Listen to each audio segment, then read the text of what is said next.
Hello అండి. Children's day స్పెషల్‌గా మా బాబు స్నాక్స్‌గా స్కూల్ పట్టుకెళ్ళడానికి కేక్ అడిగాడు. ఇంట్లో ట్రూటీ ఫ్రూటీలు కూడా లేవు. ఈజీగా కోకో పౌడర్‌తో చాక్లెట్ కేక్‌ని అయితే ఫినిష్ చేశాను. ముందుగా ముందుగా కప్పుకి 1 ఇంచ్ తక్కువగా షుగర్‌ని తీసుకొని పౌడర్ చేసుకోవాలి. షుగర్ పౌడర్ అయిన తర్వాత 1 కప్పు అవుతుందండి. తర్వాత 3 ఎగ్స్‌ని బ్రేక్ చేసి వేసుకోవాలి. తర్వాత 1/2 కప్పు వరకు కుకింగ్ ఆయిల్‌ని తీసుకోవాలి. గ్రౌండ్ నట్స్ అవి తీసుకోకూడదండి, స్మెల్ వస్తుంది.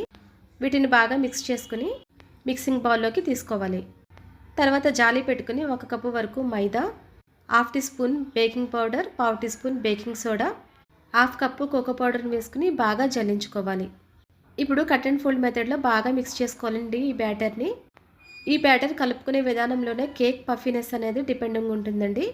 ఇప్పుడు 1/2 టీ స్పూన్ వెనిలా ఎసెన్స్ని వేసుకుని బాగా మిక్స్ చేసుకుని కేక్ కుక్ చేసుకునే గిన్నెకి ఆయిల్ని అప్లై చేసుకుని అడుగున బటర్ పేపర్ని వేసుకుని బ్యాటర్ని అంతని కూడా ట్రాన్స్ఫర్ చేసుకుని ఉన్న డ్రై ఫ్రూట్స్ని యాడ్ చేసుకుని 2-3 టైమ్స్ ఇలా డిప్ చేసుకుంటే ఎయిర్ లమ్స్ అనేవి లేకుండా ఉంటాయి. తర్వాత 150 డిగ్రీస్లో లోవర్ హార్ట్ 20 మినిట్స్ ప్రీహీట్ చేసుకుని 30 మినిట్స్ కుక్ చేసుకుంటే కేక్ అనేది పర్ఫెక్ట్గా కుక్ అవుతుందండి.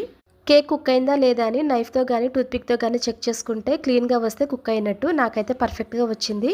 మీరు కూడా ట్రై చేసి చూడండి. ఇలా వీడియో చూసి అలా వెళ్ళిపోకుండా ఒక లైక్ ఇచ్చి వెళ్ళండి. Thanks for watching. Please subscribe.